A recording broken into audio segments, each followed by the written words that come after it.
Oke, Assalamualaikum warahmatullahi wabarakatuh.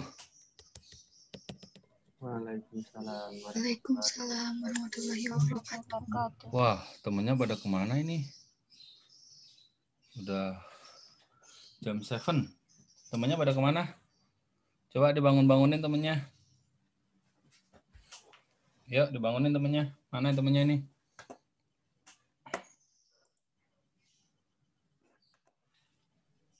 Atau nggak masuk kuliah temennya? Pergi Pak Zaim. Mbak Adri. Oke. Bikin kopi dulu dong di belakang itu. Apa? Ini kan backgroundnya Starbucks ya. Ikut ya Pak. Iya Bu, aku jadi grogi dah gua. Oke. Ayo temennya mana ini? Wah.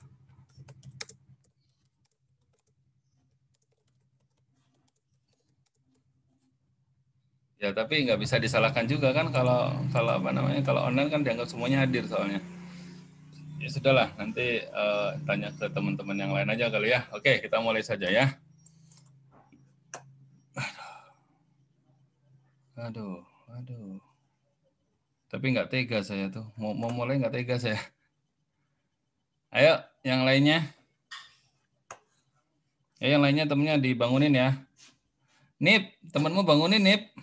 Iya Pak. Soalnya kalau ini nanti kalau nggak bisa, lumayan lah ini nilainya biasanya sekitar 10 nilainya ya kalau di UTS. Ya. Jadi kalau 10 mungkin bisa ya kan kita ada 7 ya 7 ya 10 lah nanti pasti nilainya gitu ya. Terus sedikit info ininya dipisah ya, ujiannya nanti dipisah gitu antara praktikum dan kuliah. Sebentar.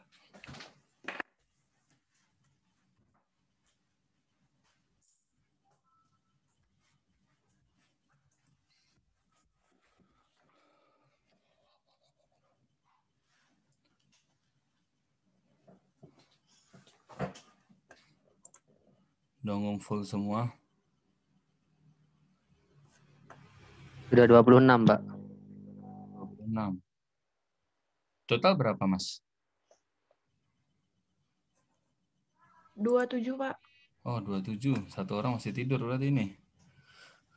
Temanmu bangunin, Nip. Atau jangan 26 sama saya Bu Atri berarti 24. Iya, Pak. 3 orang berarti ya, Pak. Atau lagi cari makan mungkin. Ya sudahlah, nanti mudah karena minggu-minggu ini saya mungkin rada belum sempat ini belum sempat upload dari perkuliahan ataupun praktikum ya. We are so crowded. Oke. Gini aja lah ya. Jadi nanti silahkan temannya nanti teman-teman semua di sini nanti kalau memang sempat nanti akan saya masukkan di YouTube gitu ya. Tapi kalau memang enggak nanti mohon teman-teman bisa membantu teman-teman yang lainnya gitu ya. Gitu. Suaranya jelas ya? Jelas, Pak. Oke ya.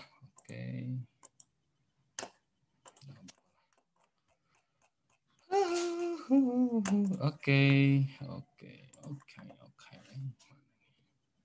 Saya share screen dulu ya. Share screen pakai ini aja. Oke ya. Assalamualaikum warahmatullahi wabarakatuh. Gitu ya. Jadi hari ini kita tuh bahas tentang suatu topik ya menarik nggak menarik, tapi mungkin untuk masa depan Anda ini ya apa namanya loh.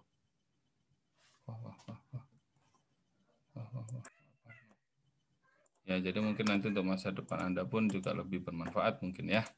Karena semakin ke depan nanti ya analisis itu ya mungkin sudah mulai ditinggalkan untuk yang seperti proximat gitu-gitu. Slide-nya tampil nggak ya? Tampil, Pak. Sebentar. Wah, kacau ini. Sebentar.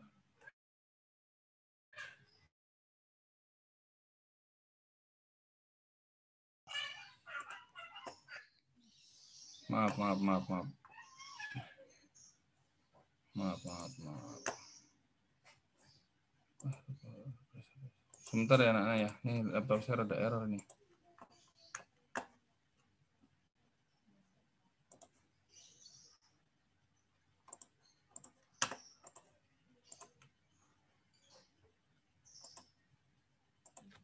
Begini. Oke, maaf.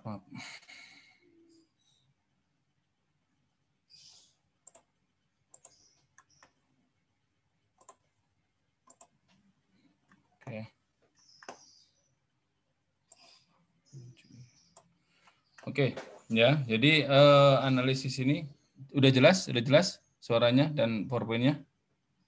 Jelas, Pak. Oke ya. Nah, hari ini memang saya sengaja tidak ada kuis ya, karena hari pas kuliah kemarin juga kalian sudah ada kuis. Ya, alhamdulillah kuisnya juga lumayan ya, dapatnya dapat 100 juga gitu ya. Tapi ada beberapa yang saya juga bingung kenapa dapatnya kurang bagus gitu ya, padahal kuisnya juga dari 15 soal dari 20 enggak 5 kali 3 5 kali 3 15 kan 10-nya aja cuma BS saja gitu ya. Ya nggak apa-apa lah ya, mungkin Anda kurang siap kemarin ya.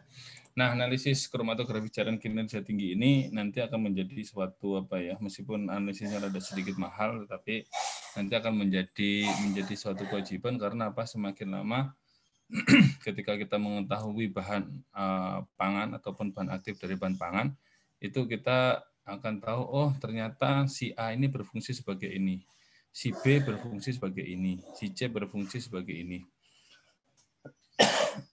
Nah, seperti itu ya.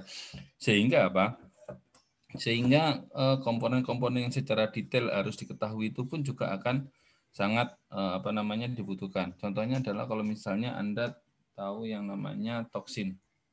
Ya, toksin itu kan terkadang dia dalam bentuk singlenya saja ya, tetapi di konsentrasi sekian dia masih aman bagi tubuh gitu ya. Dan yang bisa mengerjakan itu ya adalah kromatografi, di mana kita memisahkan bahan-bahan yang lain, matriks sampel yang lain, terus kemudian kita lakukan analisis. Nah, seperti itu. Nah, kromatografi cairan ini seperti kemarin di kuliah gitu ya. Dia didasari oleh apa? Dulu yang pertama adalah ada kromatografi kertas, ya, terus kemudian berkembang menjadi kromatografi lapis tipis, terus kemudian berkembang menjadi kromatografi kolom, terus kemudian berkembang menjadi kromatografi cairan kinerja tinggi, gitu ya. Jadi itu tahapannya, ya. Kalau misalnya kromatografi lapis tipis dan kertas, kemarin kita tinggal totalkan saja atau kita tinggal membuat spot, ya, spot di di kertas ataupun di lapis tipisnya, ya. Kertas sebagai fase diam dan lapis tipis itu juga sebagai fase diam. Sedangkan fase geraknya nanti dipilih ya, dipilih antara yang berbeda apa?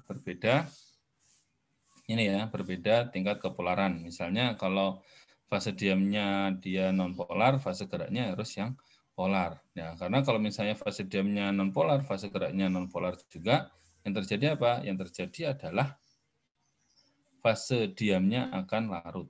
Ya, artinya kalau larut berarti tidak memisahkan, berarti karena dia akan larut dan akan terbuang, kan seperti itu ya. Prinsipnya di situ. Nah, terus kemudian bagaimana tata cara kromatografi lapis tipis, cara mengerjakannya gimana, terus kemudian nanti menghitung RF-nya bagaimana, kemarin sudah saya jelaskan. Nanti kalau Anda ada yang bertanya, ya silahkan kita buka sesi tanya jawab di belakang. Ya, gitu ya. Jadi misalnya ada ditanyakan, Pak, ini kok saya nggak paham, Pak. Di modul kan sudah ada ya untuk kromatografi lapis tipis, dan biasanya memang kita mengerjakan. Ya, seperti itu. Tetapi mengerjakan itu yang susah adalah bagaimana kita mendeteksi sebenarnya, terus kemudian bagaimana kita mendapatkan pemisahan yang bagus, itu aja sebenarnya. Nah, kalau di kromatografi cairan kinerja tinggi ini Anda tadi sudah melihat videonya ya, video bagaimana kita preparasi mobile face-nya gitu ya, nggak boleh ada gelembung gitu ya, terus kemudian masuk ke ke botolnya, sebelum masuk disonikasi dulu gitu ya, terus kemudian disaring dulu, itu ada semua di videonya ya. Jadi tahapan proses itu sudah ada di sana. Ya, saya harap meskipun tidak mengerjakan atau meskipun tidak offline, Anda bisa memahami itu. Nah, seperti itu ya. Kalau nggak paham, jangan sungkan untuk bertanya. Terutama yang memang membutuhkan ini ya, membutuhkan kompetensi ya. Karena pegang alat ini kan juga sedikit ya, orang-orang yang pegang alat yang seperti ini sedikit karena satu, banyak yang alergi. Kenapa alergi? Biasanya adalah karena harganya mahal, takut rusak gitu ya. Tapi yang kedua adalah biasanya adalah karena memang analisisnya membutuhkan waktu yang lama ya, dia mau nggak mau, bukan masalah efisien nggak efisien ya, tapi mau nggak mau mengerjakan seperti itu. Bahkan mungkin kalau yang di farmasi udah bisa cepat ya, mungkin 5 menit udah selesai analisisnya ya, tapi kalau di apa yang masih normal itu biasanya sekitar 30 menit itu baru selesai untuk satu sampel ataupun satu standar. Nah, seperti itu. Nah, oke. Di dalam kromatografi cara kinerja tinggi ini atau KCKT atau lebih gampang disebut adalah HPLC, High Performance Liquid Chromatography. Nah, di situ nanti kita akan mendapatkan sebuah data. Ya, kita akan mendapatkan sebuah data yang dinamakan sebagai kromatogram. Ya, data itu dinamakan sebagai kromatogram. Nah, dari kromatogram itu kita nanti bisa analisis beberapa cara ya. Terdapat 2 cara ya. Yang pertama adalah perbandingan area standar dengan sampel. Yang kedua adalah menggunakan regresi linear untuk menghitung sampel, konsentrasi dari si sampel. Jadi tetap aja semuanya sama gitu ya. Jadi analisis apapun itu kan pasti yang dituju adalah berapa sih konsentrasi sampelnya gitu ya. Gitu. Nah, kemarin memang ada bertanya, Pak, ini gunanya untuk apa sih, Pak? Gitu ya. Untuk data kromatogram gunanya untuk apa ya? Ya saya cuma ngurus data aja ya. Gunanya untuk menghitung konsentrasi sampel gitu ya. Jadi ingat yang dihitung terakhir pasti konsentrasi si sampelnya berapa. Kita pengen tahu gitu ya. Jadi misalnya kita pengen tahu berapakah kadar tartazin dalam minuman gitu ya. Terus kemudian Anda menggunakan HPLC gitu ya. Nah, di situ nanti Anda tinggal melakukan analisis, terus kemudian nanti dapat kromatogram dibandingkan dengan si standar. Ya, berarti kita nanti akan mendapatkan berapakah konsentrasi si sampelnya. Nah, seperti itu. Oke ya. Jadi, kenapa kok boleh Pak area standar dengan sampel? Karena di kromatografi ini dia spesifik ya. Jadi satu standar itu dengan menggunakan sistem yang sama itu nanti akan merepresentasikan ya. Jadi misalnya standarnya tartazin ya, berapakah area yang ada di sana itu merepresentasikan berapa konsentrasi di sana. Karena prinsipnya bergabung antara satu pemisahan dan yang kedua adalah spektrofotometri ya. Jadi spektrofotometri dan pemisahan. Nah, seperti itu. Oke, terus kemudian ketika kita analisis sampel, nanti kita akan ketemu yang namanya luas area. Nah, dari luas area itulah kita akan menduga ya, menghitung berapakah konsentrasi dari si sampelnya. Sama seperti kalau kita spektro kan gitu. Ya, spektro kita tahu regresi linear terus kemudian dia pakai absorban ya. Terus kemudian Anda bertanya, "Pak, apakah boleh Pak kalau spektro menggunakan satu absorban saja?" Ya. Memang kalau di farmasi, di farmakope itu ada. Ya, dia hanya menggunakan satu standar, jadi satu absorbansi standar saja, tidak menggunakan regresi linear itu ada. Cuma kalau nggak salah ulangannya ada 6. Gitu ya. Nanti ada detail di mana ada detail di farmakope ya, kalau misalnya Anda pengen lihat ya seperti itu. Nah, kalau di kita normal biasa di pengujian normal kita harus menggunakan konsentrasi standar yang banyak sehingga kita nanti akan menggunakan regresi linear. Nah, seperti itu. Kalau di HPLC karena dia udah spesifik ya, terus kemudian nanti kita akan lihat itu namanya puncak gitu ya. Jadi makanya boleh seperti itu. Tetapi yang lebih akurat lagi adalah dengan menggunakan regresi linear. Ya, seperti itu. Jadi nanti kita kumpulkan standar dari beberapa konsentrasi, terus kemudian kita buat regresi linear, dan kemudian kita masukkan si areanya ke nilai Y, terus kemudian kan kita akan dapatkan nilai X-nya. Nah, seperti itu. Oke, dari sini sudah mulai kebayang ya. Oke, terus kemudian yang dinamakan perbandingan area standar dan sampel tadi adalah ini ada namanya analisis komponen tunggal. Ya, cara menghitungnya nanti ada di bawah gitu ya. Jadi ada yang namanya analisis komponen tunggal. Jadi analisis komponen tunggal itu adalah satu kromatogram satu standar. Ya, jadi sekali lakukan analisis nanti yang muncul hanya satu. Dan itu kenapa hanya satu? Ya karena memang yang kita masukkan ke dalam alatnya cuma satu.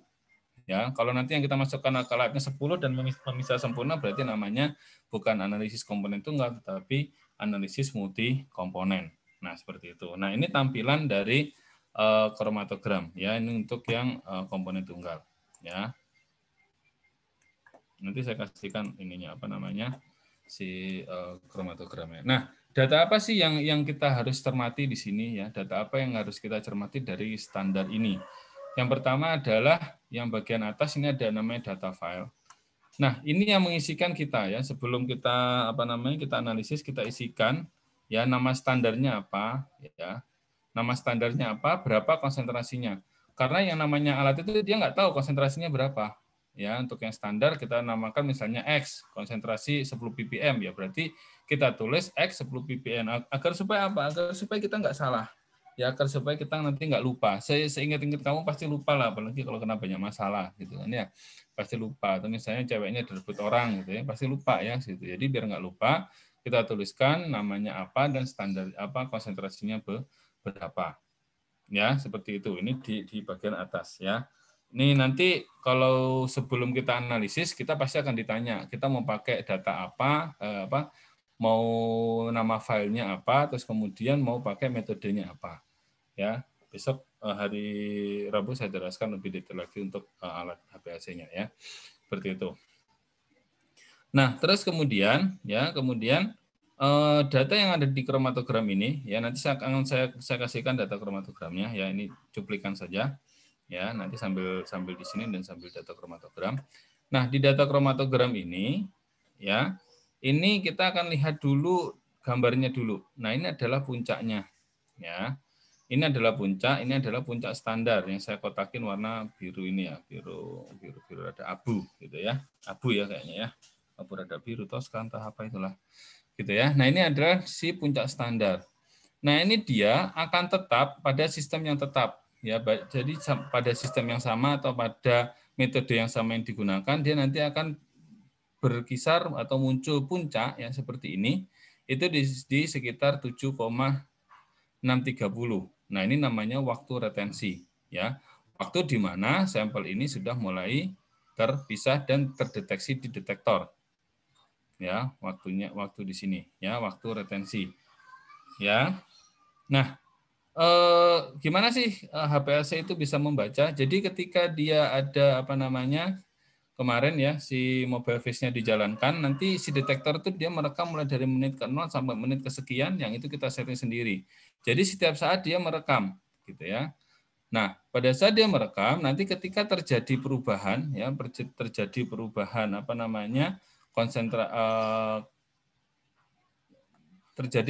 absorbansi pada detektor, nanti dia terdeteksi di sini ya. Jadi prinsipnya karena ada spektrofotometernya, jadi kalau misalnya absorbannya dia meningkat ya dia nanti akan meningkat seperti ini. Jadi membentuk puncak nanti, terus kemudian pada saat itu sudah sampai puncak nanti dia akan berkurang. Ya kalau misalnya belum habis si senyawa yang dipisahkan ya dia akan terus tetap naik ke atas. Ya nanti ini skalanya akan berubah gitu ya.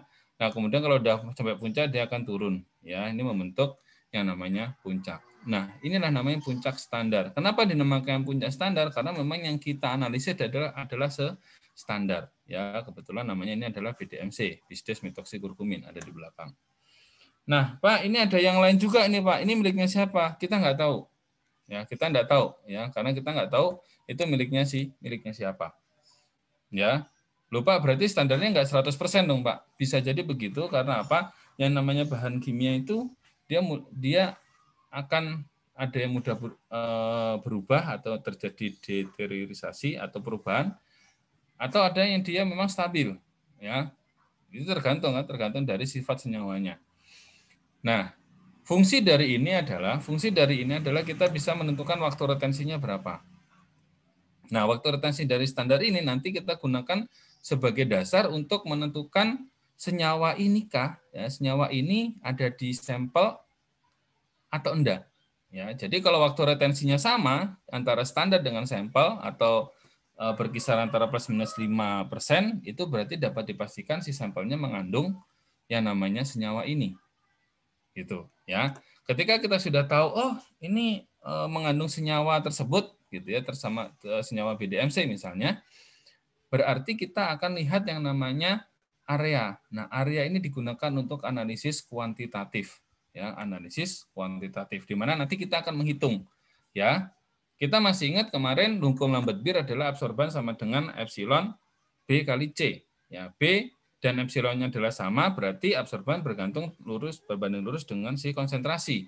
Sehingga konsentrasi setengah ppm ini akan menghasilkan area sebanyak 483672. Ini dari mana? Dari bawah sini sampai ke atas sampai ke bawah ini. Jadi yang puncak ini sama HPAC-nya udah dihitungin sama dia.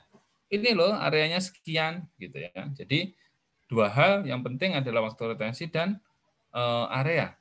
Gitu ya. Oke, sampai sini ada yang mau ditanyakan? Halo teman-teman, ada yang mau ditanyakan? Belum, Pak. Oke ya. Nah, keterangan selanjutnya adalah ini kok tumben nih laptop saya ada error kayaknya. Itu kan. Lama. Maaf.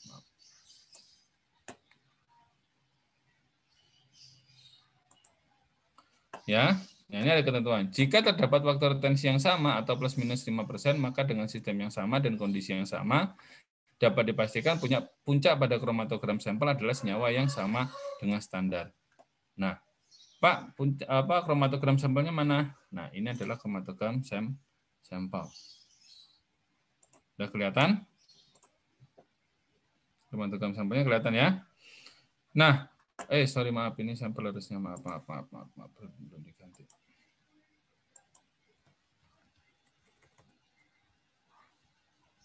Ini tumben banget ya.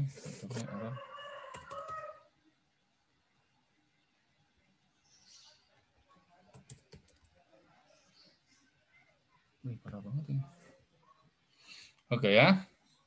Nah, kita juga biasakan ya ketika kita sebelum menginjak itu nanti kita masukkan sesuai dengan nama yang ada di sampel kita ya. Kalau nanti Anda misalnya di balai ataupun di perusahaan ya, Anda harus tuliskan kode sampelnya berapa. Karena itu menentukan nanti kalau misalnya nama sampelnya salah terus kemudian enggak kok ini bener yang ini, alasan apapun enggak bisa diterima gitu ya, karena Anda menuliskan nama sampelnya salah. Gitu ya. Jadi ya harus diulang analisisnya kan seperti itu. Nah, di sini ternyata ada banyak ini ya. Sebenarnya ini banyak nih, yang kecil-kecil ini banyak ya. Cuman saya sapu bersih sebenarnya biar nggak bingung aja ya. Nanti akan banyak ya. Yang kecil-kecil ini terdeteksi ya.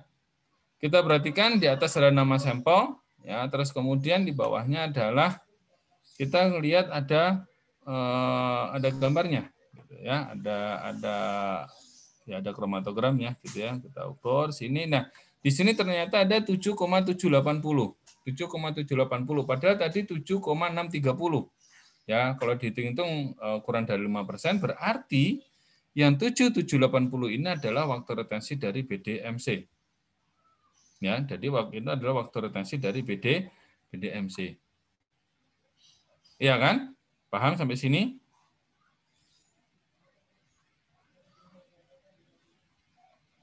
Paham sampai sini, Mas, Mbak? Bisa, Pak. Paham. Oke ya. Jadi pokoknya kalau waktu retensinya sama, ya kita lihat di sini ada puncak gitu ya, ada puncak, terus kemudian ada waktu retensinya sama, ya berarti miliknya dia. Pak, kalau di sini nggak ada puncak gimana, Pak? Berarti nggak ada di sekitar 7,630 menit gitu ya. Adanya di 8370, Pak. Ini waktu retensi yang di sampelnya di standarnya tadi bukan, Pak? Bukan. Ya, bukan. Makanya untuk kromatografi, terus kemudian spektro itu, hari itu Anda melakukan analisis, hari itu juga Anda harus melakukan analisis standar. Ya, jadi hari itu Anda melakukan analisis sampel, berarti Anda harus melakukan analisis standar untuk memastikan bahwa kalau bergeser berarti semuanya bergeser. Gitu ya. Jadi kalau itu bergeser semuanya kan jadi bergeser, ya, seperti itu. Sehingga karena di sini ada satu puncak gitu ya. di 7780 kita bisa lihat di bawahnya, ini di 7780, di sini ada 307244. Nah, ini areanya untuk analisis kualitatif. So, ini ada di sini. Ya, detailnya ada di sini. Ya, jadi tadi kita ini kan apa namanya? Kita masukkan ke dalam ini apa namanya? Dalam tabel. Nah, ini ada BDMC standar ada 7630 dan BDMC sampelnya ada 7780. Nah, konsentrasi standarnya tadi berapa? Kita yang tahu berapa? 0,5 ppm. Ya, areanya 483672 dan yang sampel adalah 3072444. Ya, nah menghitungnya gimana, Pak? Menghitungnya adalah kita bandingkan. Kalau standarnya segini, konsentrasi segini. Kalau sampel cuma segini, berarti konsentrasinya berapa? Ya, berarti luas area sampel dibagi luas area standar dikali konsentrasi standar. Ketemunya miligram per mili. Kenapa kok miligram per mili? Karena di sini adalah ppm. Ya, seperti itu. Oke, silakan teman-teman hitung dulu. Ya, kira-kira berapa hasilnya?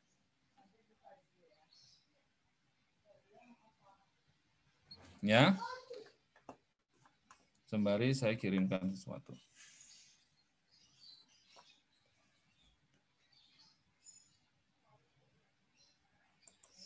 Saya stop share dulu ya.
Oke. Sudah ketemu nilainya berapa? 0,3176 ya, Pak. Ya, sekitar segitu ya. Sekitar segitu ya. Wah. Oke. Oke ya. Nah, ini adalah yang diinjek. Oh, maaf. Ya. Ini adalah sampel yang dimasukkan ke HPLC ya 0,3176. Ya, padahal HPLC itu dia nggak bisa ngebaca kamu ngerjain apa, itu dia nggak punya mata-mata gitu ya. Sehingga analisnya lah yang tahu ya bagaimana sih cara preparasi si sampelnya. Gitu ya, bagaimana cara preparasi sampelnya. Oke, nah, cara analisis sampelnya ternyata begini ya. Jadi ditimbang sebanyak 50 mg gitu ya. Misal ya, jadi ditimbang sebanyak 50 mg misal gitu ya. 50 mg di sini ya bebas saja sih, misalnya kalau Anda nanti mau 10 mg juga boleh-boleh aja ya. Ini contoh saja. Misal ditimbang sebanyak 50 mg, dilarutin pakai etanol banyak 50 mili, terus kemudian dimasukkan labu takar 50 mili. Gitu ya. Lupa nanti nggak lebih di labu takarnya. Ya kan ada yang menguap, ya kamu jangan masukin 50 mili lah ya.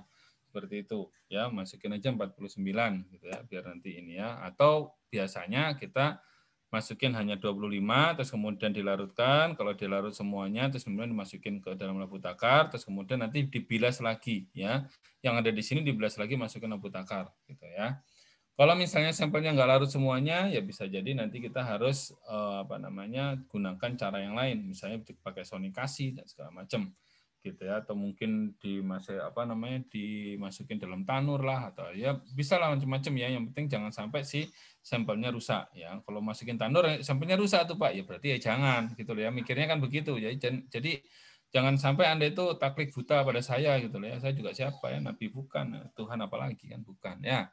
gitu ya. Jadi harus pinter-pinter ya. Jadi si sampel 50 mg dimasukkan labu takar masukin gelas piala 100 ml, tambahin 25 ml dulu misalnya ya. Ternyata larut semuanya dituang ke labu takar. Terus kemudian tambahin 10 ml lagi. Ya, buat ngebilas masukin lagi ya seperti itu. Jangan sampai ada sedikit pun yang ada senyawa itu ada tersisa di sini ya. Biasanya kalau 2 atau sampai 3 kali pembilasan dia sudah habis ya. Masukin ke sini. Nah, kemudian ditera ya, ditera diambil 5 ml, masuk labu takar 50 ml dan diambil dari labu takar 50 ml diambil 2 ml masuk labu takar 5 ml dan dianalisis menggunakan HPLC. Yang 0,3 tadi itu loh yang ada di HPLC. Ya, HPLC nggak bisa ngebaca ini semua. Ya, HPLC nggak bisa membaca ini semua. Di spektor kan juga sama. Kalau kita misalnya pengencerannya berapa kali kan dia nggak bisa ngebaca. Yang tahu siapa? Yang tahu adalah analisnya. Sehingga 0,3 tadi itu akan muncul di sini miligram per liter ya dikali dengan 1 liter per 1000 mili gitu ya dikali dengan ini berapa? 550 mili dikali dengan 50 mili per 5 dikali dengan 5 per 2 dibagi tadi 50 miligram. Jadinya apa? Bisa miligram per miligram atau bisa jadinya adalah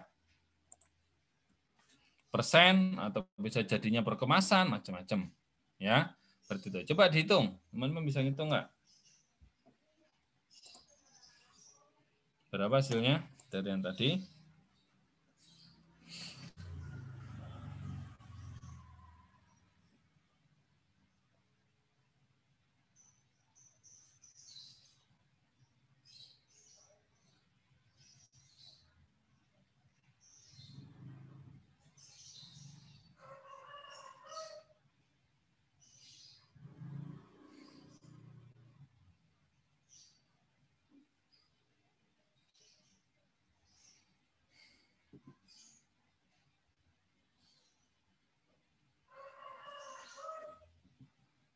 Berapa hasilnya?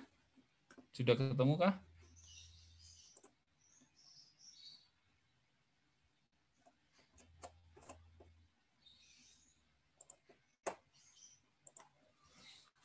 Haikal berapa Haikal?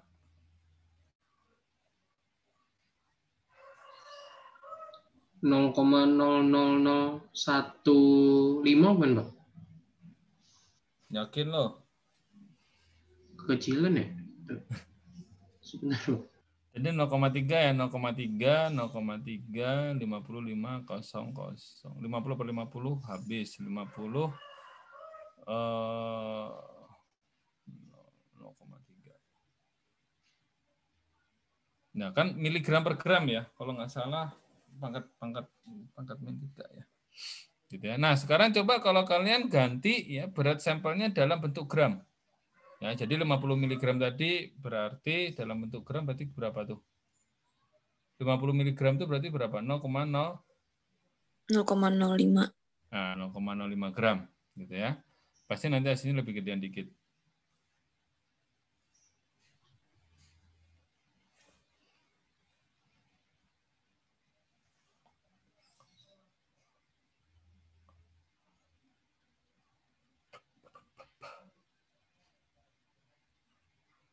Berapa hasilnya?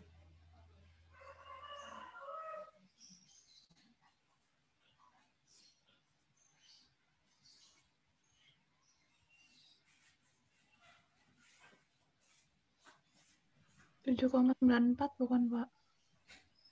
0,3 kali ya, sekitar segitu ya. Oke, ya, sekitar. Nah, itu kan satuannya miligram per gram. Ya, jadi 7, sekian ya. Ya memang mungkin si sampelnya konsentrasi memang kecil. Gitu ya, nggak masalah gitu ya. Seperti itu. Ya, jadi kita harus ingat bahwa besar kecilnya bergantung dari apa? Bergantung dari si areanya ya. Belum tentu area yang besar itu akan mewakili ini yang ini besar, Pak. Kan kalau dilihat misalnya Anda berpatokan begini. Misalnya Anda berpatokan bahwa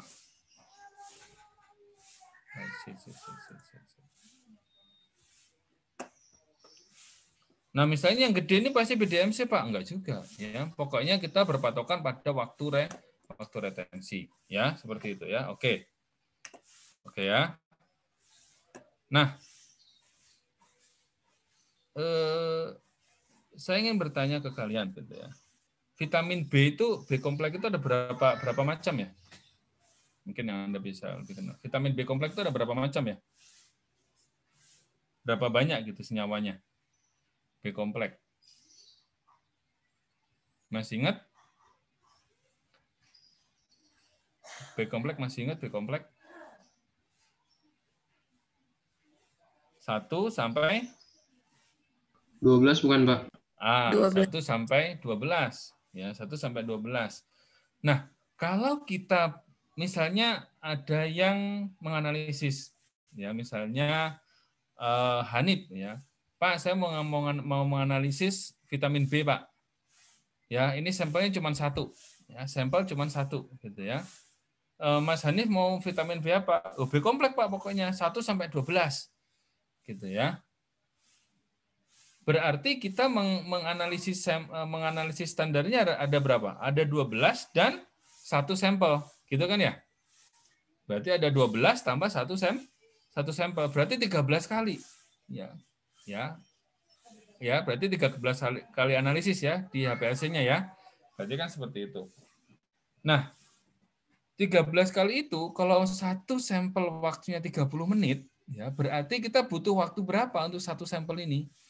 Butuh waktu 6 jam setengah.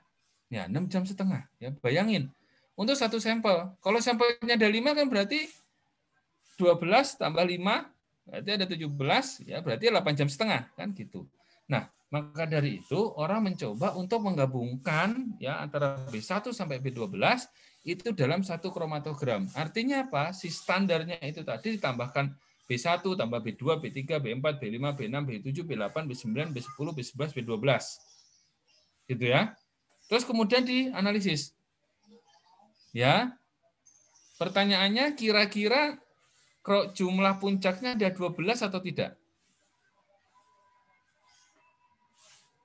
Ya. Pertanyaannya kira-kira jumlah puncaknya ada 12 atau tidak?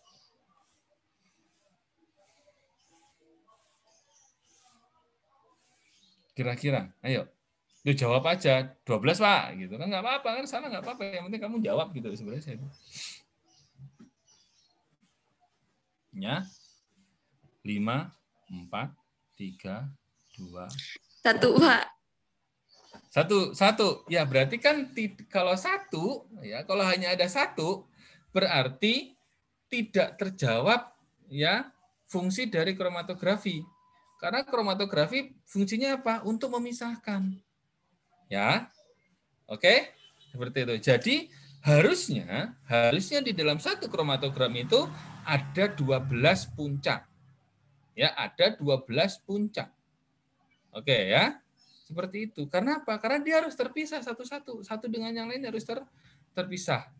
Gitu ya. Itu nanti analisnya berapa lama, Pak? Ya, macam-macam ya.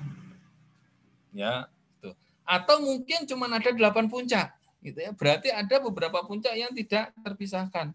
Nah, kalau nggak terpisahkan nggak boleh. Ya, pokoknya harus dia terpisah. Kalau misalnya kita masukkan ke sampel ke standarnya itu tadi ada 12, berarti 12 harus ada semuanya. Gitu. Nah, ya. Nah, pertanyaan lanjutan lagi, 12 itu yang B1 mana, yang B2 mana, B3 mana, B4 mana? Beda lagi gitu kan. Nah, makanya di sini saya ajarkan hanya 3 saja dulu ya. Kita ambil 3 dulu sebagai sebuah dasar gitu ya. Nah, namanya adalah analisis multi-komponen. Ya. Ya, jadi dalam 1 kromatogram ya, itu terdapat beberapa standar. Ya, jadi ini ada di sini. Saya ajarkan 3 aja dulu. Nah, 3 ini kita nggak tahu ini yang pertama apa, yang kedua apa, yang ketiga apa. Ya, yang pertama ini apa, yang kedua apa, yang ketiga apa. Kita nggak tahu nih. Waduh, jangan sampai nanti salah. Ternyata misal kalau kita ambil contoh yang vitamin B tadi, ini yang B2, ini B12, ini B6. Bisa jadi seperti itu. Ya. Makanya perlu analisis ya komponen tunggal. Gitu ya. Nah, kebetulan ini adalah dua puncak berikutnya ini adalah saudara-saudaranya dari si bisdes metoksikurkumin tadi. Ya. Ya, ini saudaranya. Ya, ini adalah saudaranya. Ya. Di mana yang BDMC tadi itu nanti saya kasih semuanya ya. Nanti saya kasih semua ininya kromatogramnya ya. Ini biar lebih gampang aja, nanti biar Anda bisa lebih melihat gitu ya. Nah, ini konsepnya ya. Ini standar BDMC. Di berapa? Di 7.630 ya yang tadi ya. Terus kemudian saya injek lagi saudaranya yang satu namanya DMC, desmetoxikurkumin, itu ada di 8230 puncaknya ya. Terlihat ya di sini. Ini satu. Kalau kita lihat lagi yang tadi, berarti di sini sebelahnya lagi ada di 8 sekian, itu berarti miliknya yang namanya DMC. Ini ada 8230. Ya, yang ini 7667 berarti miliknya si BDMC sebenarnya yang kecil ini. Karena kenapa? Ini saya jelaskan sedikit. Cara membuat standar adalah dari sampel, terus kemudian dia dipisahkan. Nah, habis dipisahkan itu kemudian dia dianalisis. Ya, kemurniannya berapa persen. Nah, seperti ini ya. Oke. Nah, terus kemudian ada standar saudaranya lagi ya. Ini ada di 8847 ya, ada di 88447. Yang terakhir adalah CCM. Yang tahu ini BDMC, DMC dan CCM adalah kitanya sendiri sebagai analisnya. Ya, kita yang tahu nih seperti ini. Ya. Kalau mungkin Anda nanti bisa iseng gitu ya, apa sih bisdes metoxikurkumin, Anda tinggal searching aja, banyak di Google, sudah banyak sudah banyak jurnalnya, sudah banyak laporannya gitu ya. Kalau nanti ngomongin masalah desmetoxikurkumin, kurkumin segala macam ada di tanaman kunyit, di taman temulawak, temuireng lah atau apa gitu kan ya. Ya, sebagian hasil karya saya ya, meskipun saya nggak ada di situ gitu ya. Oke. Ya, karena saya dibayar aja ya. Jadi kalau kadang-kadang itu kita bekerja itu nggak pengen dibayar, tapi pengen diakui. Ya. Itu kadang ini juga. Ya, balik lagi ke sini berarti kalau nanti ya yang 3 ini, maaf, ini laptop saya tiba-tiba aja nih error nih. Berarti di 87,833 berarti ini miliknya bisdes metoxikurkumin, 8477 miliknya desmetoxikurkumin atau DMC, di 9080 miliknya si CCM. Berdasarkan apa? Berdasarkan yang kromatogram yang ini gitu ya. Oke, urutannya udah jelas ya. Jadi BDMC, DMC dan CCM. Sampai sini ada mau ditanyakan?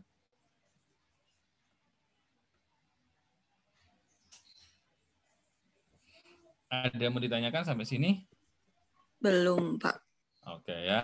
Nah, apa yang terjadi ketika kita mempunyai kolom yang jenisnya sama tapi mereknya berbeda? Ya, ini kejadian di saya ya. Jadi saya dulu kejadian karena udah nggak ada kolom yang bagus, sudah pada rusak semua kolomnya. Jadi satu kolom itu sekitar 10 sampai 15 juta lah dengan panjang yang kemarin saya terangkan di video itu ya, 10 sampai 15 juta gitu ya. Dan itu sudah nggak ada kolom yang bagus lagi gitu ya. Terus kemudian saya pakai kolom yang lain gitu ya. Dan ternyata dia berubah ya. Yang di depan adalah CCM, berikutnya adalah DMC dan berikutnya BDMC. Makanya kalau kok ganti kolom itu kita harus cek dulu komponen singlenya seperti apa. Apakah masih tetap di situ atau enggak gitu ya. Jangan sampai nanti salah ya. Seperti itu. Akhirnya saya udah nggak mau lagi pakai kolom yang itu ya. Begitu udah selesai analisisnya selesai, udah langsung tak cuci bersih gitu ya. Terus kemudian udah, kalau ada yang ini lagi nanti gitu lagi ya. Oke ya, seperti itu. Jadi kita harus menggunakan sistem yang sama, kolom yang sama, ininya sama juga gitu. Kalau beda HPLC gimana Pak? Ya tetap harus dicek lagi ininya. Ya, seperti ininya ya, yang single standar harus dicek dulu. Nah, oke, kita lanjut. Nah, berarti di sini terjawab sudah di 7833 ini adalah standar dari BDMC, 8447 adalah DMC, dan di 9080 adalah miliknya CCM. Sampai sini paham? Paham nggih? Nggih, Pak. Oke, ya, oke. Sehingga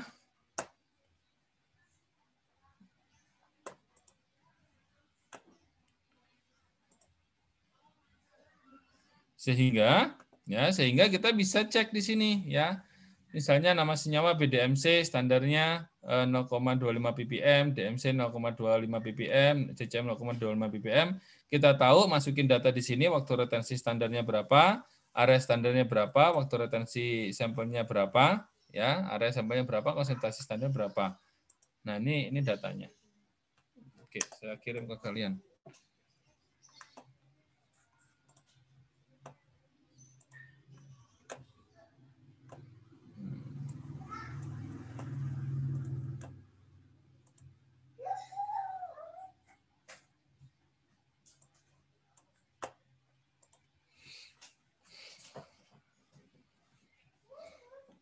Oke, sama ini sekalian aja lah.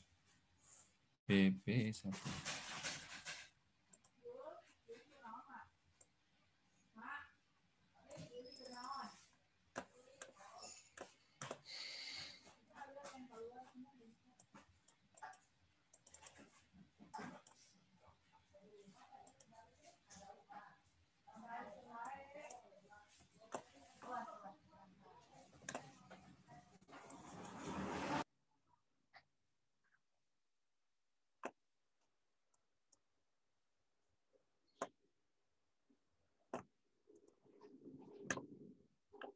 Oke, jadi bagaimana cara menganalisisnya? Cara menganalisisnya sama seperti tadi, ya. Jadi 50 mg, terus kemudian dimasukkan labu takar, dilarutkan dalam 50 mili, terus kemudian dimasukkan labu takar 50 mili, terus kemudian ditera, terus kemudian diambil 5 mili ke 50 mili, terus kemudian diambil 2 mili ke 5 mili, ya, seperti itu. Nanti Anda bisa ngitung untuk yang BDMC-nya.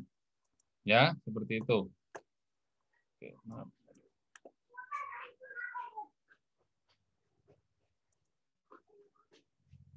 Oke.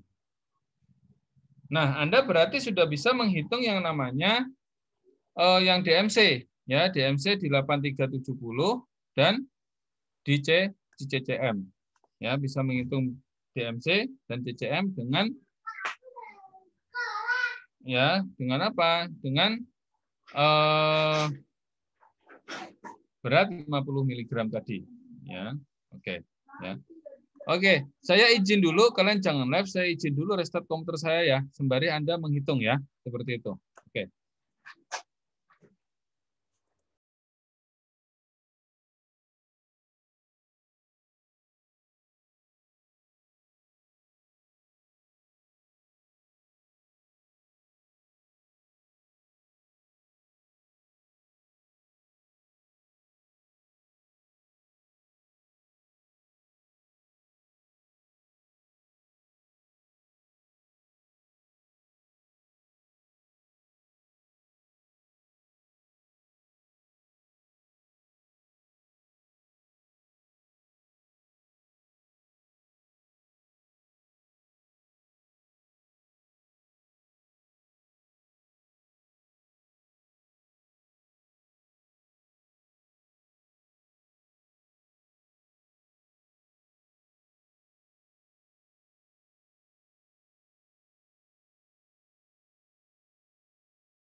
Oke, dapat hasilnya? Satuan akhirnya miligram per gram aja.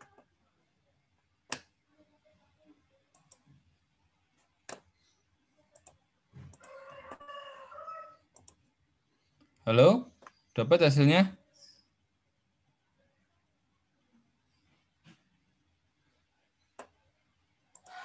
Belum dapat, Pak. Oh, belum.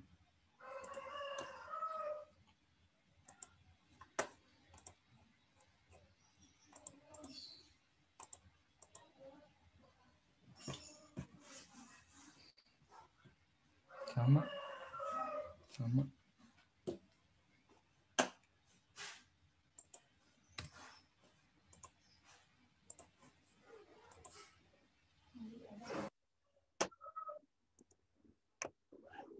Baru juga jam 8, Mak. Baru juga jam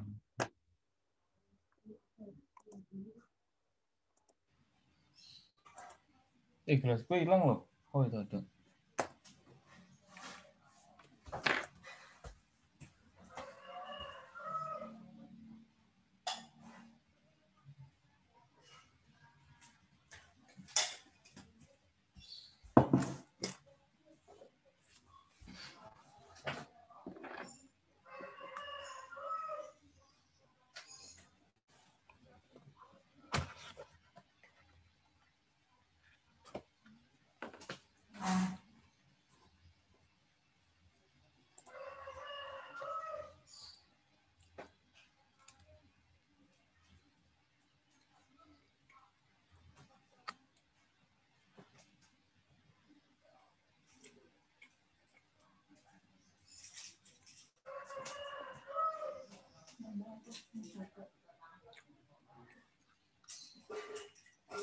Apa lagi ya? Masih duduk mana?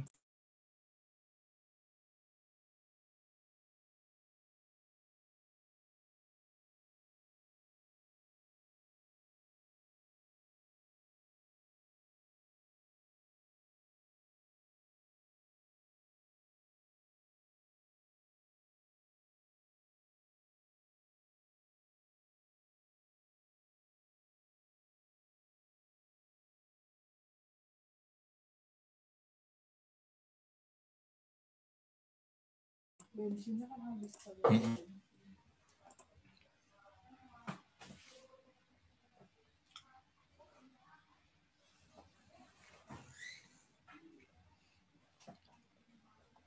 Udah ketemu Mas Haikal?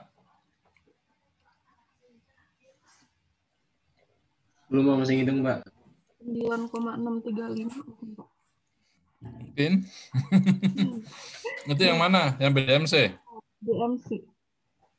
Ya. Pokoknya intinya begini. Saya kebiasaan saya nggak menghitung. Ya, jadi Anda yang menghitung, tetapi logikanya harus benar dan cara menghitungnya harus benar, itu aja. Ya, jadi berapa yang dilarutkan, terus kemudian satuannya apa. Nah, kalau kita lihat di sini ya, ini ya. Ini kan kalau kita hilangkan ya, ini mili dengan mili hilang, mili dengan mili hilang, mili dengan mili hilang, liter dengan liter hilang, sehingga tinggal miligram per gram. Ya, seperti itu aja ya. Kalau ini berarti sampelnya kita ganti lah ya, kita ganti jadi gram misalnya, ya bisa aja. Ya, terus nanti berarti kalau sampelnya gram berarti ya dirubah dulu kan gitu ya. Dulu memang saya nggak suka kayak gini ya. Kenapa harus ditulis panjang, kan udah tahu tuh mili-mili, ternyata kita nanti biasanya akan lupa kalau ini ada ada konversi 1 liter per 1000 mililiter ini ya. Seperti itu ya. Jadi makanya yang kayak gini ini memang kuno ya, memang kuno lah, jadul, entah seperti apa, tetapi dari yang ini kita bisa digitalkan, dan karena kita tahu core-nya, intinya di mana, jadi kita nanti nggak akan bingung. Beda nanti kalau misalnya Anda pas PKL gitu ya, ya entah ada yang mau PKL atau enggak gitu ya. Kalau saya sih mungkin kalau yang nggak mau PKL, terus kemudian di rumah terus kemudian bikin startup usaha gitu sih, kalau saya sih mungkin lebih setuju gitu ya, nanti tak perjuangin lah gitu ya. Jadi ada yang membuat startup usaha, terus kemudian di bidang pangan ya, mulai dari awal sampai targetnya nanti bisa apa namanya, bisa sertifikasi halal misalnya kan gitu. Nah itu layak diperjuangkan itu ya untuk ya semua untuk kalian juga gitu ya. Kalau saya kan umur berapa? Umur 50 mungkin udah nggak ada. Masih udah nggak di JMP atau mungkin 2023 udah nggak di JMP kan nggak tahu juga ya. Tapi kalau bagi kalian kan nanti ditanyain akreditasinya apa gitu kan, unggul gitu ya. Itu kan berkat dari kalian juga ya. Kalian yang mengisi kemarin apa namanya, mengisi kuesioner mengasih nilai paling tinggi itu kan juga ini ya, meskipun mungkin ya faktanya kan gitu Pak ya, namanya juga lagi online gitu ya, kita semua jadi online jadi kan susah juga kan gitu ya, mungkin begitu ya, sedikit ini aja ya. Oke, seperti itu ya. Ya saya nggak tahu ya, pokoknya kontrak sampai 2023 dulu gitu, setelah jalanin kontrak ya gimana ntar aja urusan belakang. Oke ya, yang penting kita kerja di full-kan dulu di sini. Oke. Sampai sini udah bisa ngitung semuanya belum? Ini kata apa? Clue-nya adalah Anda semua udah bisa menghitung yang seperti ini belum? Clue-nya semua dari Anda loh ya. All of you. Gitu ya. Sudah bisa menghitung semuanya? Saya baca datanya bingung, Pak, dari yang Bapak kirim. Kan saya baru ngirim 2 ya, Mas? Iya, Pak. Oke, saya baru ngirim 2. Ngirim 2 itu yang pertama adalah yang ini, data yang ini, ya kan? Coba dilihat data paling atas nih. Oh, STD, Pak. Standar itu, Pak. Oh, ya, STD. Ini ada 0,25 ppm. Ya. Nah, ini standarnya. Terus kemudian ini ada puncaknya. Jadi kelihatan ada puncaknya gitu ya. Sehingga di sini dibaca ya di 7833, 8.447 dan 9080. Mau dikirimin yang singlenya? Yang ini? Boleh. Ya, ini boleh ya. Saya kirimin juga, tenang aja. Saya kirim langsung, gaspol. Itu adalah yang ini. Ya. Jadi intinya di sini adalah sebelum kita bisa menganalisis ini apa, dan ini apa, kita harus analisis dulu dalam bentuk single komponennya dulu. Ya, ini ada di 7630, 8230 dan 8847. Intinya di sini dulu. Ya, terus kemudian kita bisa gabung menjadi yang seperti ini. Sehingga di sini udah jelas yang 7833 ya, tadi plus minus 5%-nya berarti ini adalah BDMC, 8447 ini adalah DMC, dan 9080 ini adalah CCM. Nanti seandainya Anda di ujian atau mungkin Anda nanti di PKL terus kemudian Anda dapat yang seperti ini, kromatogram seperti ini, terus kemudian sampelnya yang diinjek adalah misalnya kafein, sampel yang diinjek adalah tartazi, terus kemudian Anda menganggap ini adalah BDMC, ya berarti kebangetan Anda ya, kebangetan banget ya. Judulnya aja udah analisis kafein gitu ya. Ya berarti kalau ini di sini ada 1 kafein, nah terus kemudian tartazin ada rodamin misalnya, misal ya. Ya berarti Anda ngikutin sistem yang ada di situ. Jangan terpaku cuman ini aja, karena senyawa di dunia ini kan banyak gitu ya, bahkan ditulis pakai tinta yang ada di lautan pun nggak akan cukup gitu. Coba aja cek gitu ya, seperti itu ya. Itu oke. Nah dari sini Mas Fadil ya udah tandain dulu nih, makanya saya buatin dulu nih kotaknya nih gitu ya. Kita buatin kotaknya dulu ya, ditulis di sini areanya berapa, juga ditulis di sini. Nah setelah ini ya baru kemudian kita baca yang namanya si kromatogram. Ini si sampel. Ya, ini ada tulisan 002. Tadi yang saya kirim 002 ada ya. Sampel KYT ya 002. Ada, Pak, ada. Nah, ada. Nah, berarti tinggal kita analisis. Di sini 7833, di sini ada 7780. Ya, ini kali deketan lah gitu kan, plus minus 5%. Terus kemudian di bawah ada areanya. Udah selesai.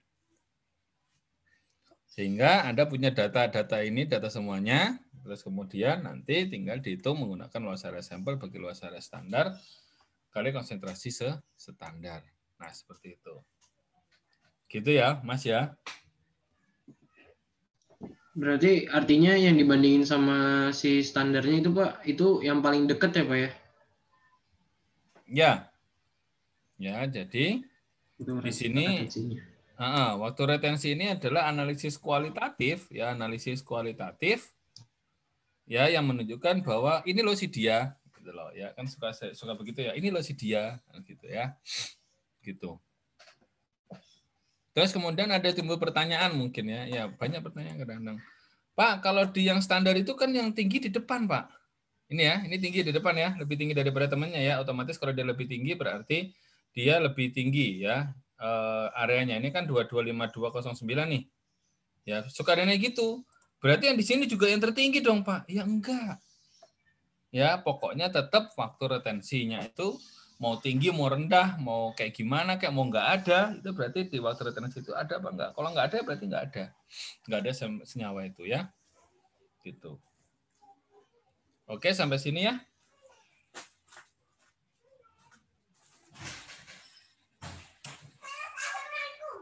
Waalaikumsalam. Mau kemana? Ambil tas kok. Oke ya, sampai sini paham? Sampai sini paham? Halo? Halo?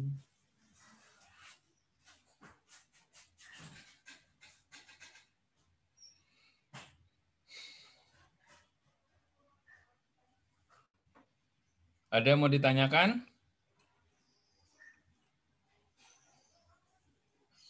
Oh, yang lain kemana ya? Masa pagi-pagi udah bobor ya? Atau semalam lembur? Halo, Mas, Mbak. Fit, suara saya dengar nggak, Fit? Dengar, Pak. Ada Pak, jelas Pak. Oh, si Haikal. Kan saya suka bingung kalian lagi ngapain gitu ya.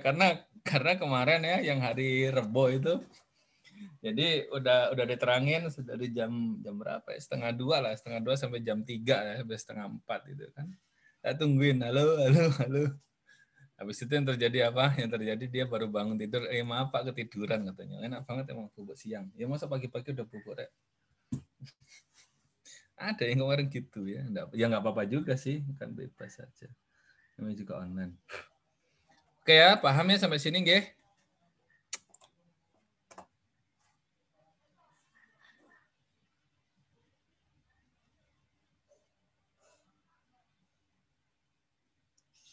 Paham ya?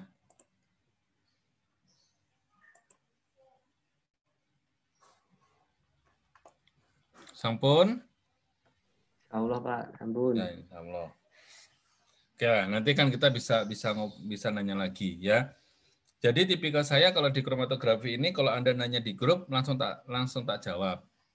Kalau pas ngepas loh ya. Tapi kalau misalnya sebaiknya di telepon tak telepon ya. Jadi tak telepon pakai WA aja ya, tak telepon pakai WA gitu. Kalau semuanya pengen ditelepon ya nggak apa-apa. Ya kan saya melayani Anda aja toh ceritanya kan. Anda pengen apa tak layanin. Kan gitu ya. Oke, sekarang lanjut ke cara yang kedua ya. Cara yang pertama udah oke, nanti untuk laporannya pakai cara yang pertama dan cara yang kedua. Ya. Itu oke. Cara kedua adalah kita menggunakan yang namanya regresi linier. Analisis regresi linier. Jadi yang dibutuhkan apa datanya? Jadi yang dibutuhkan adalah data kromatogram setiap standar. Ya, dari data kromatogram itu nanti kita waktu retensinya berapa dan areanya berapa dan kromatogram sampel, waktu retensi sampel dan area sampel. Nah, regresinya apa? Ini kenapa saya tulis begini? Harusnya nggak usah gitu ya. Ya pasti yang akan kita kita hitung adalah konsentrasi sampelnya berapa sih? Tapi ini pakai regresi, ya. Jadi regresinya hubungan antara konsentrasi versus area standar. Jangan sampai konsentrasi pakai waktu retensi, kan nggak nyambung. Ya, misalnya BDMC waktu retensinya kan sama semua, berarti kan sekitar 7,7, 7,6, 7,8 gitu ya. Terus digabungkan sama konsentrasi, berarti kan nggak nyambung. Ya, ingat tadi waktu retensi adalah untuk analisis kualitatif. Ya, area untuk analisis kuantitatif. Ya, jadi hubungan antara sumbu X yang konsentrasi, ya, sumbu Y-nya adalah area standar. Ketemulah yang namanya Apa berarti nanti? Y sama dengan AX plus B. Gitu ya. Terus ada yang bertanya, Pak, kalau di kalkulator saya Y sama dengan A plus BX. Pokoknya yang biasanya saya kalau di kalau di ujian pasti akan saya tulis Y sama dengan AX plus B. Toh juga sekarang kamu menghitung yang beginian kan pakai ini, pakai pakai Excel kan? Karena kamu pakai Excel berarti kan ya Y sama dengan AX plus B itu yang di Excel. Pokoknya yang ada nilai X-nya, ada huruf X-nya berarti itu A, seperti itu. Ya, yang nggak ada berarti B. Ya, seperti itu. Oke? Ada yang mau ditanyakan? Sampai sini paham ya? Oke, saya akan kirimkan ya. Oke, perhatian yang 0,25 itu nanti juga akan dipakai juga untuk yang regresi ya. Gitu ya, saya kirimkan dulu.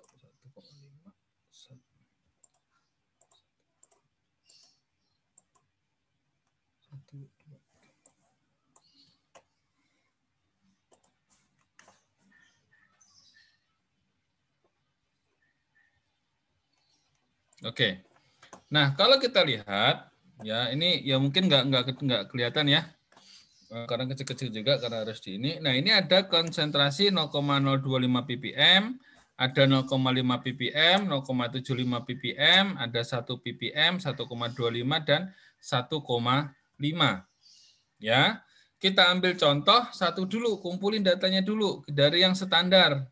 Ya, kalau dulu nanti dilihat satu-satu, lihat satu-satu gitu ya. Nah, kita masukkan dalam yang namanya tabel. Ya, jadi ini ada konsentrasi standar 0,25 sampai 1,5. Ini ada waktu retensinya dan ini ada areanya. Ya, ini ada areanya. So, dari sini ada konsentrasi standar dan ada area standar. Oke, mau bertanya dulu nggak dari yang sini? Ada yang kurang paham, apakah gimana?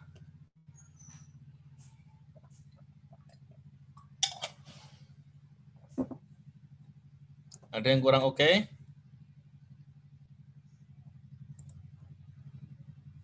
Anip, Haikal, Alivia, Angel? Belum, Pak. Maksudnya belum ada pertanyaan kan? Bukan belum paham kan? Belum ada pertanyaan kan? Aman, Pak. Aman ya. Oke, itu.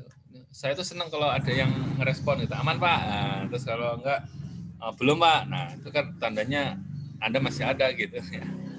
Oke ya. Jadi nanti ketemu regresi linear Y sama dengan AX plus B ya. Terus kemudian dapat dari regresi linear kita masukkan nilai Y-nya sebagai nilai absorbansi lagi ya, sebagai area ya, maaf ya. Y sebagai area ketemu ppm atau miligram per liter ya. Kenapa? Karena standarnya dalam ppm. Ya, oke. Nah, Y-nya Y siapa nanti, Pak? Y dari si sampelnya ya. Y sama dengan AX plus B kan ketemunya ya.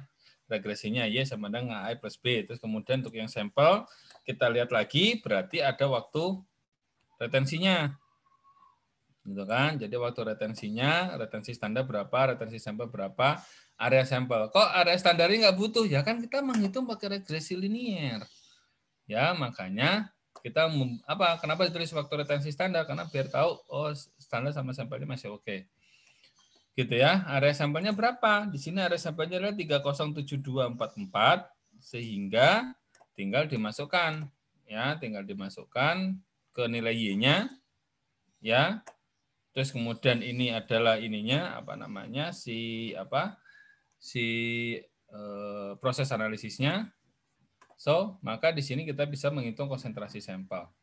Oke ya. Jadi teman-teman kalau misalnya Anda mengikuti dengan jelas ya mulai dari semester 1 sampai semester 4 ini gitu ya. Proses analisis itu sebenarnya dari sini nih. Dari sini ya, dari sini. Nih. Saya kotakin ya.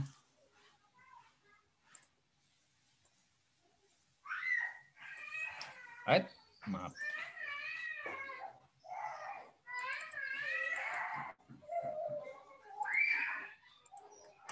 Nah, ini adalah proses analisisnya. Ya.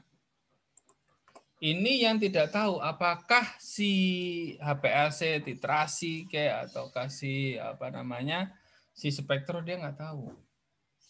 Ya, tetapi ini semua sama ya. Ini adalah konversi, ini volume dilarutkannya berapa, terus kemudian ini pengeceran pertama, ini pengeceran kedua, dan ini berat sampelnya. Ya, misalnya miligram per gram seperti itu.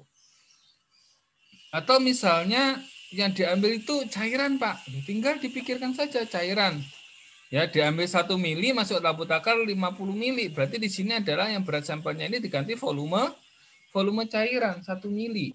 Ya enggak? Ya, seperti itu. Sehingga hasil akhirnya nanti adalah miligram per mili, atau mungkin Anda ganti miligram per liter, ya boleh-boleh aja. Ya, seperti itu. Oke. Nah, yang berbeda adalah nyari yang ini. Yang miligram per liter awal inilah loh yang berbeda. Ya, maaf. Ya.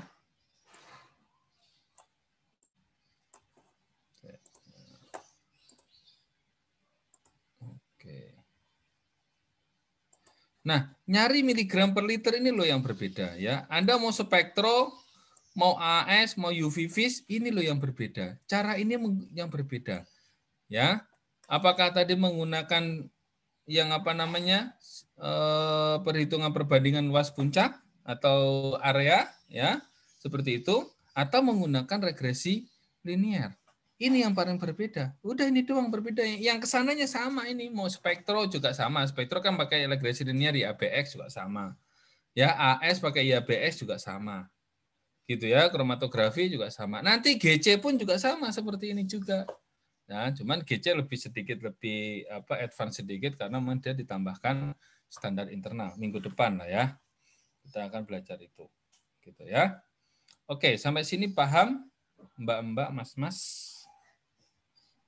Paham, Pak. Wah, Angel ya, kalau Angel ngomong paham aku seneng nih. Ya, yang lainnya ya. Makanya penting makanya kita penting memastikan bahwa proses analisis ini benar gitu loh. Proses analisis benar sehingga kita bisa runut gitu ya. Sama kayak mikro kan juga begitu kan. Ini di apa namanya 10 pangkat sekian kan sama aja kan. Kalau itunya nggak jelas ya berarti salah ya. Bisa jadi nanti error kan gitu. Gitu ya. Oke. Nah, oke ya. Sehingga untuk tugas laporannya sudah di-download ininya apa namanya Udah Pak, lembar kerjanya Pak. Lembar kerjanya udah di-download? Sudah Pak. Oke, sudah di-download ya semuanya ya. Oke. Nah, ini mau tak ganti aja lah, pakai 1,5 aja. Jadi Anda nanti saya minta untuk menghitung 2 ya, ada dua yang harus Anda hitung. Ya, jadi yang single komponen sudah kita nggak usah hitung lagi, gitu. Toh juga sama dengan yang analisis multi komponen dengan konsentrasi standar 1,5 ppm. Itu yang digunakan adalah untuk yang ini ya, yang digunakan untuk menghitung perbandingan standar, ya, yang digunakan untuk penghitungan perbandingan standar. Ya, jadi nanti dipakai yang 1,5 ppm, terus kemudian saya kasih yang namanya data untuk sampel. Ya.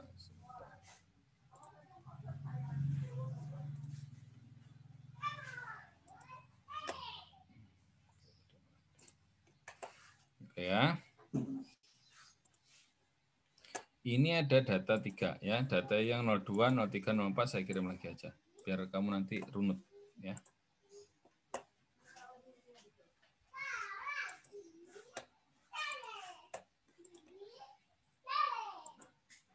Sudah masuk ya ininya ya?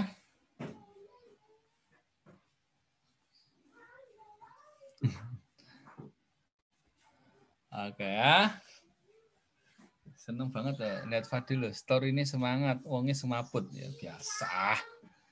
Tuhan itu tidak akan membebani apa namanya suatu kaum kecuali dia udah bisa ya, pasti dia mampu ya. Oke. Oke ya, udah saya share ya. Untuk yang sampelnya ada 3.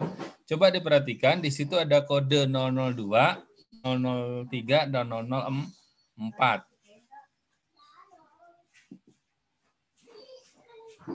Ya, ada 002, 003, dan 004. Ketemu Mas, Mbak? Atau belum running ke kalian, jangan-jangan. Ya Allah, belum running ke kalian. Maaf.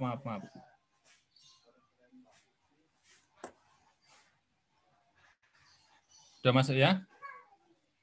Biasa, kalau pakai iPhone kan begitu ya. iPhone itu kan suka memutuskan sendiri dia. Jadi kadang-kadang nggak ada WA masuk, tapi kok orang udah ribut gitu kan. Ternyata jaringan kita diputus sama iPhone, menghemat baterai. Oke, sampai sini. Udah ketemu 002, 003, 004? Pun, Pak. Udah ketemu ya. Berarti nanti Anda yang pertama menghitung menggunakan standar 1,5 ya, dicari ya kromatogram yang standar 1,5 ppm dan itu menjadi dasar untuk perhitungan berikutnya ya. Oke, ya di 002, 003, 004 ya. Detailnya seperti ini. Detailnya ya. Jadi nanti ada yang BDMC itu 002 berapa, 003 berapa, 004 berapa. Ya, yang DMC-nya berapa, yang CCM-nya berapa. Ya, seperti itu. Berarti ada berapa kita ngitung? Berarti ada 9. Ya, oke. Terus kemudian ada regresi linear, ya jumlah regresinya ada 3, ya untuk yang cara yang kedua menggunakan yang mana? 0,25, 0,5, 0,75, 1, 1,25 dan 1,5. Ya, seperti itu. Berarti ada 3 nanti, ya dikumpulin dulu BDMC-nya kumpulin, DMC-nya kumpulin, CCM-nya kumpulin. Terus kemudian jumlah analisis sampel. Ya, jadi nanti dari regresi linear yang 3 tadi itu untuk menghitung yang 002, 03, 04, 004 dan seterusnya. Ya, sampai sini. Loh Pak, berarti prosesnya gimana? Prosesnya sama seperti yang di atas. Ya, prosesnya sama yang di atas. Ya, oke. Ya. Ini prosesnya, proses analisis sampelnya sama seperti ini. Ya. Saya buat sama aja ya, dan ini juga sama dengan kelompok-kelompok yang sebelumnya ya, kelas sebelumnya gitu ya. Ya, saya cuman ini aja, cuman ngasih jebakan aja gitu ya. Jadi kalau misalnya kamu nggak ngerti nyontek di kelompok yang lain gitu ya, dan itu sama gitu ya, ya nanti akan sesat di ujian gitu aja. Mikirnya begitu aja sekarang kan. Saya nggak tahu kan seperti apa kalian ya, gitu aja ya. Pokoknya ininya sama semuanya sehingga kita bisa pahami ini 50 mili per 5 mili kali 5 mili per 2. Dari mana? Ya dari pengenceran. Karena paling terakhir inilah yang masukin ke HP AC. Ya. Nah, ini adalah data percobaan kelompok Anda. Ya, jadi kelompok Anda itu ada 6 kelompok, ada kelompok 1, 2, 3, 4, 5, 6. Dan ini berat sampelnya ada di sini dalam miligram. Oke. Sampai sini paham? Pak, ini berat sampel ini yang ditimbang itu ya, Pak ya? Iya, ini berat sampel yang ditimbang. Oke, Pak. Oke, ya, jadi berat sampel yang ditimbang. Oke, ya. Nah, satuan, ya di sini ada satuannya. Oke, sebentar. Nah, di sini satuan nanti menggunakan apa enaknya ya? Satuannya menggunakan ppm ya. Kita tulis di sini aja. Maaf.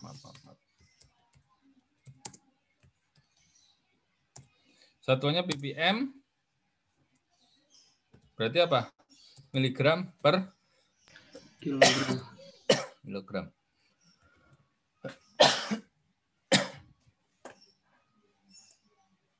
Nah, ini tak bikin beda aja.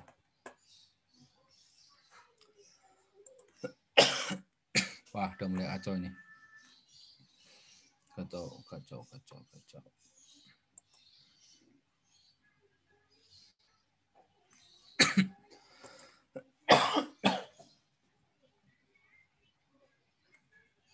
Oke. Ya, satuan dalam bentuk ppm atau miligram per kilogram. Sampel ya. Sampai sini ada yang mau ditanyakan? Ayo yang lain-lain.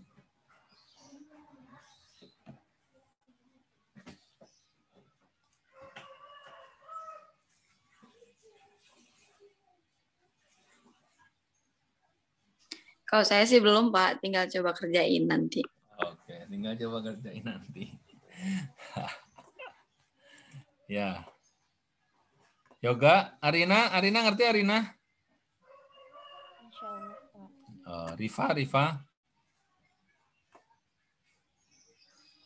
Rifa Nur Inayah.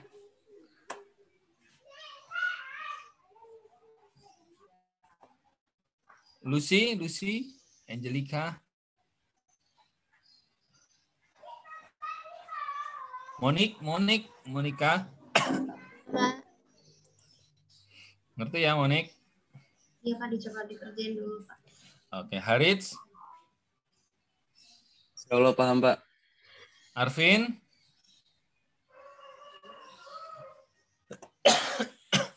Arvin Raka. Belum tidur, Pak. Cindy? Oke. Iya, Pak. Oke, Insya Allah ya. paham. Salsabila Siva? Insya Allah paham, Pak. Oh, oke ya.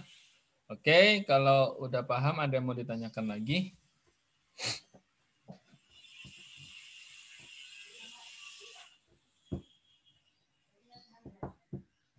Ada yang mau ditanyakan lagi? Nggak ada? Nah, soalnya gitu. Oh, oke ya, soalnya kita makan Indomie ya. Indomie yang ada tulisannya selamat menunaikan ibadah puasa. Oke ya, ini keren banget ini. Idenya keren. Ya, kalau nggak ada, Bapak akhiri dulu. Assalamualaikum warahmatullahi wabarakatuh. Waalaikumsalam warahmatullahi wabarakatuh. Mbak Fida, jangan keluar dulu, Mbak Fida. Mbak Fida jangan Siap, keluar Pak. dulu. Siap, Ya, Pak. yang lainnya boleh keluar. Terima kasih, Mbak Atri nggak usah keluar juga nggak apa-apa. Mari, Pak.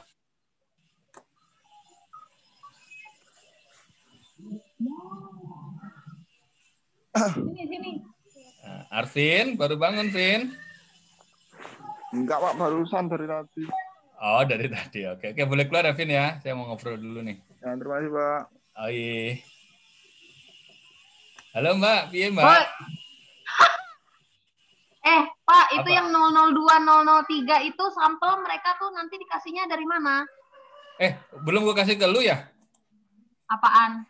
Sampelnya. Dikasih Baru sendiri. Baru yang DMC gitu-gitu kan? Maaf. Tak cek dulu. Ya, ada di mana nih? Maaf. Lu lupa kan? Oh iya, maaf lupa. Yang sampelnya belum. Ampun DJ. Oke, sampelnya dikasih masing-masing aja, Mbak. Ini sebenarnya sama sih, Mbak, sama semuanya. Beda di itunya aja. Hai Kal. Keluar dulu, Kal. Pak, PPT-nya, Pak, lupa. Oh iya, PPT-nya lupa. Mau dikasih? Iya. Oke. Punten, Pak, punten ya. Mari, Pak. Iya, oke. Ampun. PPT-nya dibikinin dulu biar nggak dulu. Iya, Mbak. Gimana, Mbak? Ya, itu nanti mereka dikasih gitu ya Iya, filenya ya. dikasih satu-satu aja, Mbak. Kalau nanti ini mereka rungsing nanti. Takutnya pusing gitu takutnya. Dikasih satu-satu maksudnya? Enggak, maksudnya bertahap gitu. Oh ya. Gitu sih paling apalagi. Aku pun bingung. Ampun dah, jangan gitulah, pusing aku. Gue sebenarnya rada santai minggu ke-6 ke-7 sama Mbak Atri ini gitu kan.